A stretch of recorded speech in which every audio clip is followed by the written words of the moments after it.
Hey, what's up guys? It's Roy here, and in today's video, I'm finally going to be doing my Samsung Galaxy S22 review. So in this video, I'm going to try to go over every pro and con that I can think of about this phone, and hopefully it helps you with your purchase decision if you haven't bought one yet. And if you are interested in maybe subscribing, you would be totally cool if you did. So if you get any value out of this video and you see yourself wanting to see more of my content, do please consider to subscribe. Big thank you if you do. So let's jump right into the first thing, which is price, in my opinion. That's the most important thing and the main puzzle piece for most phones, because that's the main decision factor when people are looking online or in the store. They're gonna skim right past it if it's too expensive. So this phone comes in at 799 bucks, which is not actually that bad for a flagship device in 2022. Now with $799, what do you get? So you are getting the latest Snapdragon 8 Gen 1 chip. You're getting 8 gigs of RAM, and you're getting 128 gigs of storage. Now, if you're like me and most people that pre-ordered it, if you're watching this video, then we were able to get double the storage for free because most companies were offering that. Now, looking on Samsung's website and looking around, I'm finding the regular S22 for around 724 bucks, something like that.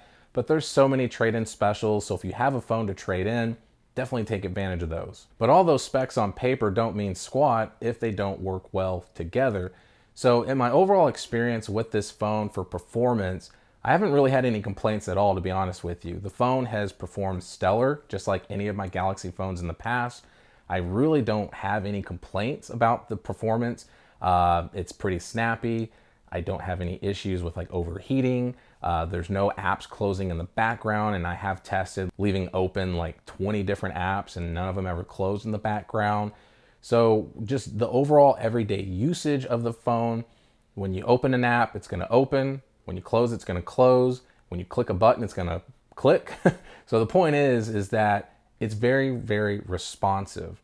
And so most people are always like, well, I want 12 gigs of RAM. Well, no, 8 gigs is plenty, to be honest with you, because iPhones don't have that much. So the point is 8 gigs is plenty, and the storage capabilities is fine in my opinion. One downside though is you aren't able to expand the storage with like a micro SD card. So what you get is what you get. So definitely make sure and pay attention to how much storage you need before you go out and buy it. Also inside, we are also getting the latest Android 12. Now with Samsung, you're getting the One UI 4.1 skin. So I'm actually a big fan of One UI. Some people are, some people aren't. I love the customization that you get with a Samsung device. There is going to be some bloatware depending on where you buy the phone, but you can usually delete that stuff. But at the end of the day, you have so many customization capabilities with the Samsung phone, which is just a huge, huge win in my opinion. But the point is you are getting Android 12. Eventually we'll get Android 13 on the phone, but that's probably not gonna be till later this year or maybe even in 2023. So enough of all that, let's talk about some of the things that you're actually staring at, and that's the screen. So for the screen, they actually downgraded the screen size, which isn't a downgrade, so I don't wanna make it sound like that's a bad thing. They went from 6.2 inches to 6.1 inches versus the S21 to S22. And I actually welcome that size downgrade with open arms. Like literally, I'm totally cool with a smaller screen. I love smaller screens. It's a lot easier to use with one hand. It just is so much better. And you are getting a beautiful, dynamic AMOLED 2x whatever they call it screen. Regardless, it's a full HD screen. It's not quad HD. It's awesome looking. It's got super thin bezels. You got a hole punch camera at the top, and we are getting Gorilla Glass Victus Plus on the front, so you're getting the best screen protection that you can. Obviously, most people are going to probably want to put on some sort of screen protector, which don't go out and buy any tempered glass, because if you do, it might not play well with the ultrasonic fingerprint scanner that you get, because with ultrasonic fingerprint scanners, they are very forgiving. If you have moisture and stuff on your hands, they work great. But when you put a piece of glass over it, it's a whole different ball game. So I'll put some different ones that I've found that work down in the description. But the point is you get a lot for your money with this screen. It's beautiful. It gets up to 1300 nits as far as the brightness goes. It's super bright in direct sunlight. Even with sunglasses on, I don't have any issues reading the screen.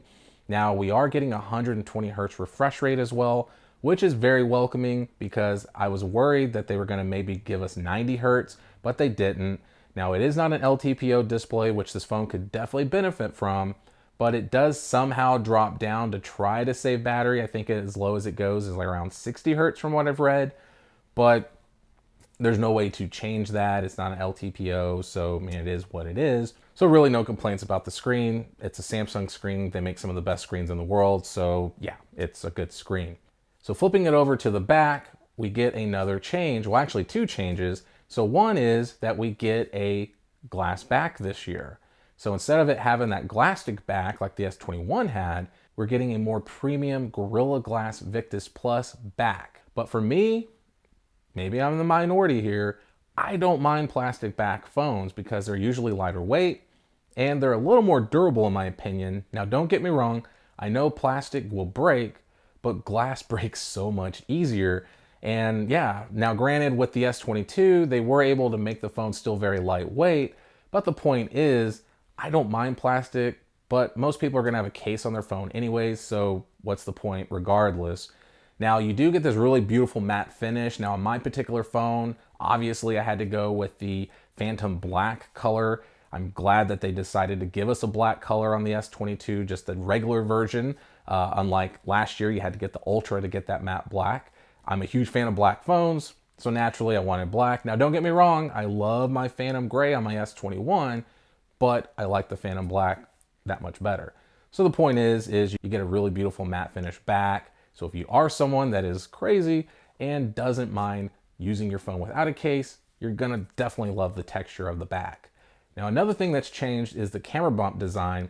So last year we had pretty much the exact same design if you're looking at it from straight on, but the point is that it has tweaked it a little bit because with last year's model, the camera bump kind of folded over to the border and bled over, which was a very unique design. I always said in most of my case reviews and everything that I really liked the camera bump design, but this year they stopped it right at the border, so it's not bleeding over, which I'm totally cool with, and they actually didn't make a two-tone this year. It's all the same color.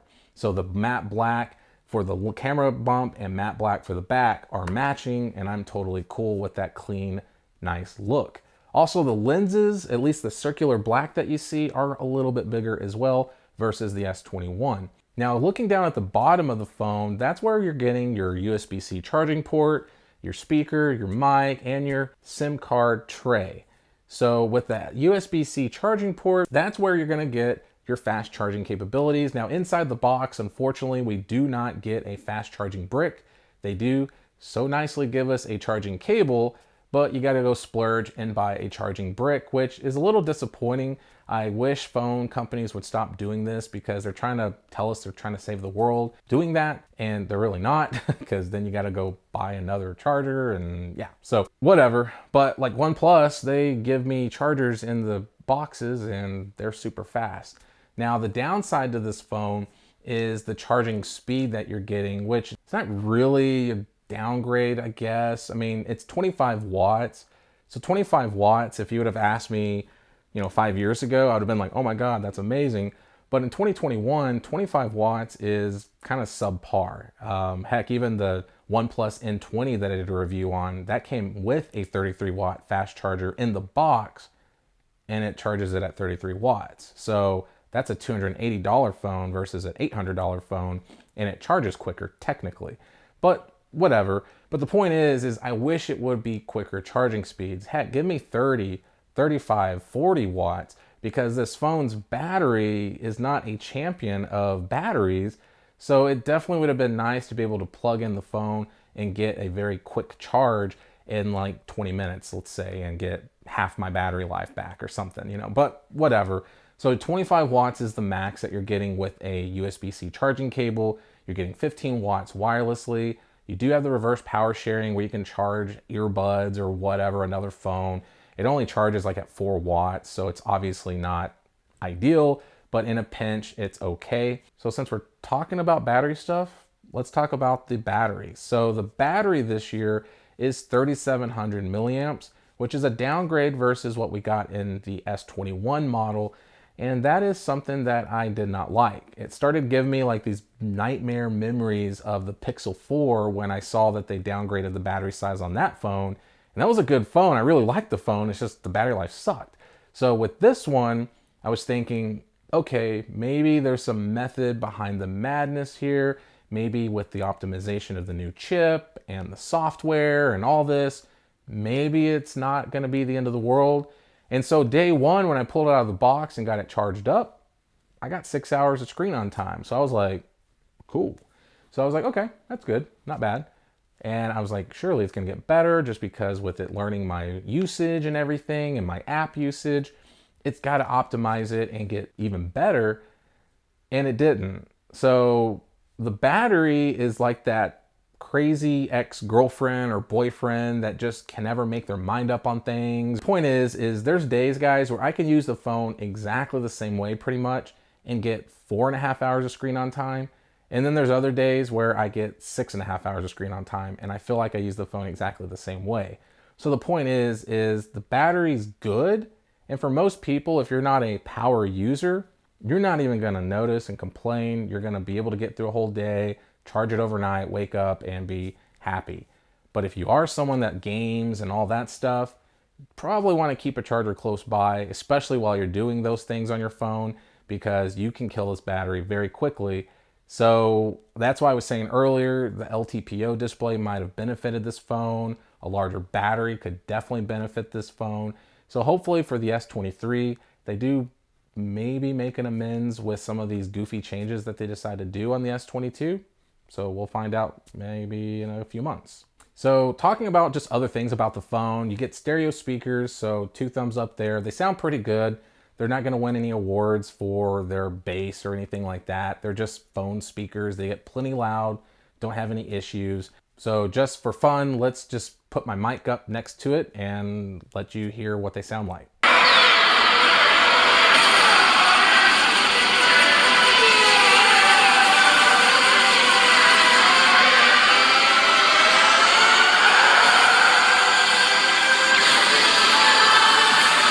So another thing I'm going to say about the phone is that you do get an IP68 water resistance and dust resistant rating. So just wanted to point that out real quick. So if you are, someone that runs out a lot outside and you get stuck in rain, you don't have to worry about your phone short circuiting in your pocket because it will be just fine. You can submerge it technically. I've jumped in plenty of pools with it. I've gotten it plenty wet numerous times without a case on it as well, and it's survived just fine.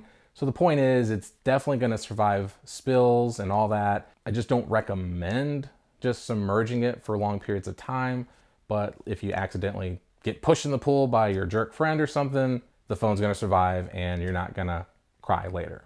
So last but not least, cameras. So let's talk about the cameras here, guys. So with the camera setup, on the back with the main rear cameras, we have a 50 megapixel wide angle lens, which is the main shooter. We have a 10 megapixel telephoto lens and a 12 megapixel ultra wide angle lens. Now, last year it was kind of flip-flopped with the telephoto and the main lens. So like last year, I believe the telephoto lens was 64 megapixels, but regardless, this year we get a 50 megapixel new lens and sensor for the main shooter. And I'm totally fine with that. I love that we get a better, higher quality main shooter, which is the main lens that people are going to be using regardless. Now, in my testing with this phone's cameras, the camera produces perfect, great looking pictures. It's also kind of depending on what you like with pictures. So what I mean by that is some people like the way Samsung phones take pictures and some people don't. Sometimes they feel like it's a little more oversaturated, but regardless, the phone takes really, really good pictures and video in my opinion.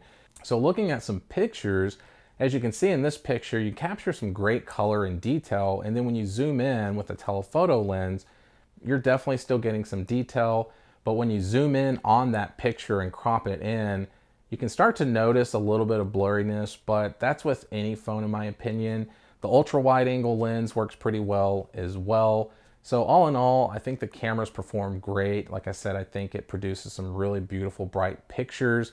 So it just really all boils down to your preference, but I actually don't mind the look of Samsung photos. Now also on the back, we are able to record all the way up to 8K. Now, granted, for most people, we're not going to be using the 8K capabilities. I actually never have. I'm always sticking to 4K though, which obviously I'm recording in 4K right now. But the point is you can go up to 60 frames per second in 4K, and you obviously got 1080. You can do slow-mo, super slow-mo. You got all these little fun things with the camera app that you can do with the phone. But the point is using that 4K or the 1080, it produces some great looking video. Now, the stabilization's pretty good in my opinion. It does have a super steady mode that actually kind of digitally stabilizes it. And I believe you're limited to certain, like, I don't think you can do 4K or 4K at 60. I'm trying to remember off the top of my head, but the point is you are able to steady the shot. But in my opinion, it does pretty well with its stabilization already. Now on the front of the phone, we are getting a 10 megapixel selfie camera, but that also can shoot up to 4K at 60 frames per second. So that's pretty impressive to get a camera on the front that is able to record in 4K 60, because there's some phones that I've been testing lately that max out at 1080. So definitely being able to record yourself and do like a vlog style and have your phone on a tripod or something, but to be able to record in 4K, it's pretty impressive. I actually like the video that it produces and the portraits that it produces with the selfie camera, and the main camera does really well.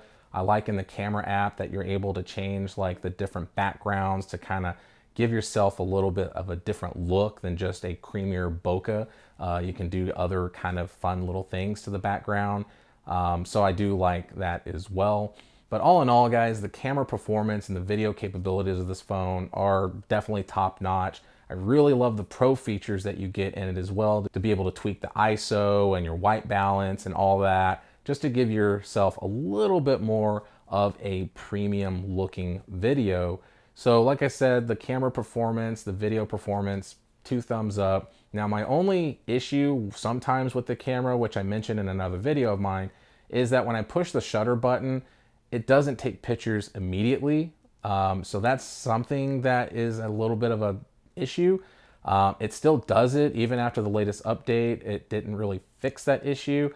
But Samsung have always been plagued by that issue. Like all my Galaxy phones, I've noticed that when I push the shutter button, it doesn't just immediately take a picture. Like my iPhone 13 Pro or my Google Pixel 6 or even my OnePlus 10 Pro, I push their shutter buttons, instantly takes a picture.